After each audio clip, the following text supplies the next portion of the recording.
Hello everyone, I'm Dr. Neha Gupta from MediWorld Fertility, Safdarjung Enclave. Today we are going to talk about IVF and twins. क्या IVF में सिर्फ twins होते हैं या क्या IVF में ट्विंस की संभावना नॉर्मल से ज्यादा होती है?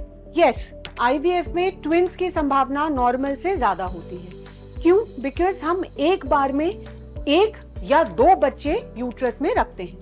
अगर हम एम्ब्रियो ट्रांसफर के दौरान आपसे पेशेंट से सलाह कर हम ये पूछते हैं कि क्या अगर आपको ट्विंस हो जाएं तो आप खुश हैं? If the patient is fit and healthy and उनके ट्विंस में हमें लगता है कि कोई लॉन्ग टर्म प्रॉब्लम्स नहीं होंगी तो हम एक बार में दो बच्चे रख सकते हैं। दो बच्चे रखने के बाद दोनों के चिपकने की या इम्प्लांट होने की संभावना 30 से 40% के करीब है। मतलब अगर दो एम्ब्रियो हम ट्रांसफर कराएं तो दे आर 30 to 40% चांसेस कि आपको ट्विंस हो जाएंगे। ट्विंस क्या आइडेंटिकल ट्विन होते हैं या नॉन आइडेंटिकल ट्विन होते हैं? नाउ आईवीएफ में मोस्टली आइडेंटिकल ट्विन नहीं होते, नॉन आइडेंटिकल ट्विन होते हैं बिकॉज दो बच्चे अलग अलग इम्प्लांट करते हैं। तो अगर आइडेंटिकल ट्विन उसको बोलते हैं कि हमने एक बच्चा रखा और वो डिवाइड करके दो भाग में डिवाइड हो गया और ट्विंस हो गए। ऐसे केस में आइडेंटिकल ट्विन होंगे, एक प्लेसेंटा होगा। अगर हम दो बच्चे रखते हैं और दो अलग अलग बच्चे इम्प्लांट करते हैं तो नॉन आइडेंटिकल ट्विन होते हैं। क्या ये ट्विन की प्रेगनेंसी कोई कॉम्प्लिकेटेड होती है? नॉर्मल से ट्विन्स में थोड़े कॉम्प्लिकेशन रेट्स हायर होते हैं, जैसे प्री टर्म डिलीवरी।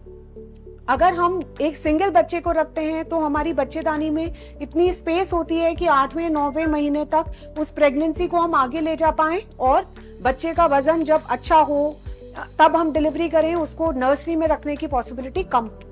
बट अगर ट्विंस हैं तो बच्चेदानी में लिमिटेड स्पेस होती है। समय के साथ जब बच्चे का वजन बढ़ता है, वाटर लेवल बढ़ता है, प्लेसेंटा का वेट बढ़ता है, इन सब की वजह से लोअर पेल्विक प्रेशर बढ़ जाता है और प्री टर्म डिलीवरी होने की संभावना हो सकती है। So the chances of preterm delivery is definitely higher with twins and preterm delivery होने की वजह से बच्चे को नर्सरी में रखने की रिक्वायरमेंट भी बढ़ सकती है।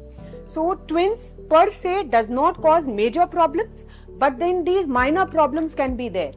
पूरे समय पर 8वें 9वें महीने पर पैरों में सूजन आना या डायबिटीज या हाइपरटेंशन का रिस्क ट्विंस में नॉर्मल सिंगल टर्म प्रेगनेंसी से ज्यादा होता है। सो ट्विन प्रेगनेंसी अगर सब फिट हेल्दी हैं तो हम चाहते हैं एक ही बच्चा इम्प्लांट करे और सिंगल प्रेगनेंसी हो। बट अगर ट्विन प्रेगनेंसी भी हो जाती है तो उसमें कोई मेजर प्रॉब्लम्स नहीं आती। ये छोटी मोटी प्रॉब्लम्स आ सकती हैं जिनको हम डॉक्टर की मदद से प्रॉपर ट्रीटमेंट के जरिए फॉलो कर सकते हैं और आगे हम हेल्दी बेबीज की डिलीवरी कर सकते हैं। सो अगर आप ट्विंस चाहते हैं आईवीएफ के जरिए तो डेफिनेटली आपकी पॉसिबिलिटी ज्यादा है।